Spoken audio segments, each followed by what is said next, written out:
में हम सभी अमीर बन जाएंगे। इसी बीच राजकुमारी लीला को खजाने और राक्षस के बारे में जिज्ञासा हुई, इसलिए उसने अपने पिता से अनुमति लेकर जादूगर डंबलडोर के साथ किले की ओर रवाना होने का निर्णय लिया।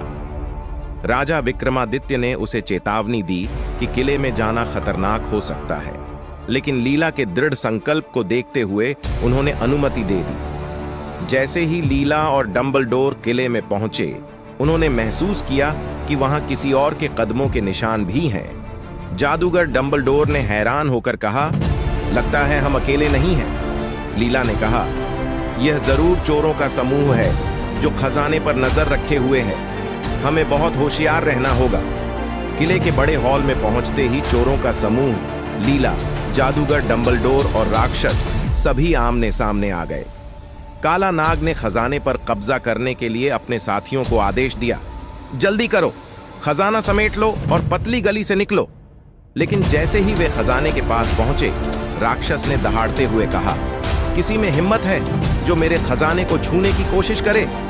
चोरों ने अपनी तलवारें निकाली और राक्षस पर हमला किया, लेकिन राक्षस की ताकत और गति ने उन्हें डर से भर दिया। लंगड़ा रामलाल ने डरते हुए कहा, सरदार, ये तो मौत का फरिश्ता है। लीला और जादूगर डंबलडोर ने मौके का फायदा उठाते हुए राक्षस पर हमला किया। लीला ने कहा, काला नाग, अगर तुम यह खजाना लूटने से बाज आ जाओ तो हम तुम्हें जाने देंगे, वरना तुम्हारी खैर नहीं। काला नाग ने हंसी के साथ जवाब दिया, तुम हमें कैसे रोक सकती हो राजकुमारी? यह खजाना आज हमारा है। अब एक तरफ लीला और जादूगर डंबलडोर थे और दूसरी तरफ चोरों की गैंग और राक्षस। लीला ने जादूगर को इशारा किया और डंबलडोर ने अपना जादुई मंत्र पढ़ा। एक रोशनी का गोला राक्षस की आंखों पर पड़ा और उसे कुछ समय के लिए अंधा कर दिया। उसी समय लीला ने अपनी तलवार निकाली और राक्षस पर वार किया। काला नाग और उसकी गैंग लीला और डंबलडोर को देखकर घबराए, लेकिन काला नाग ने हार मानने से इनकार कर दिया और बोला, मैं तुम सबको खत्म करके ही यहां से जाऊंगा। लीला और राक्षस के बीच भयंकर युद्ध जारी रहा।